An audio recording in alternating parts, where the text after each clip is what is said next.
સમાચાર અમદાવાદથી જ્યાં રિક્ષામાં પેસેન્જરના સ્વાંગમાં તસ્કરી કરતી ગેંગ પકડી પડાઈ છે। સાણંદમાં એક વૃદ્ધ સાથે લૂંટ થતા મામલો પ્રકાશમાં આવ્યો હતો। વૃદ્ધના શર્ટના સોનાના બટનની લૂંટ મચાવી ટોળી થઈ હતી ફરાર। સાણંદ પોલીસે ટોળકીને પકડી પાડી છે। રાહદારીની રિક્ષામાં બેસાડી ચલાવતા હતા લૂંટ। સાણંદ પોલીસે 4 આરોપીની આ કેસમાં કરી ધરપકડ।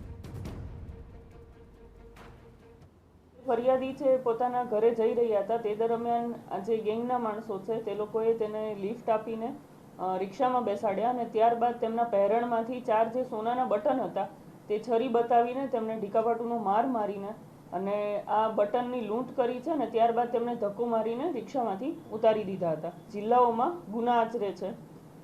આ બાતમી મળતા તાત્કાલિક રિક્ષા આ 4 આરોપી અને લૂંટમાં ગયેલ મુદ્દામાલ જે 4 બટન છે તે અને સાથે મોબાઈલ ફોન અને જે છરી તેમણે લૂંટ કરવા માટે વાપરેલ હતી તે કબજે કરવામાં આવેલ છે। આ ગુનાના મોટાભાગના આરોપીઓનો ગુનાહિત ભૂતકાળ છે।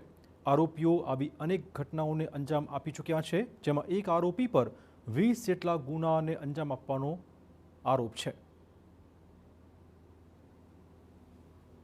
85 વર્ષના વૃદ્ધ જે છે એ સાણંદથી બાવળા રોડ પર ચાલતા ચાલતા પોતાના ઘરે જઈ રહ્યા હતા। તે દરમિયાન એક ગેંગ છે જે રિક્ષામાં પેસેન્જરના સ્વાંગમાં બેસે છે અને વૃદ્ધ લોકો જે હોય છે એને ટાર્ગેટ કરીને તેને રિક્ષામાં બેસાડીને લૂંટ આચરતી હોય છે। પ્રકાશ જે છે એ ખૂબ જ રીઢો ગુનેગાર છે, જેણે અગાઉ ગાંધીનગર, સાબરકાંઠા, પાટણ અને અમદાવાદ શહેરમાં અલગ અલગ ગુનાઓ આચરેલા છે।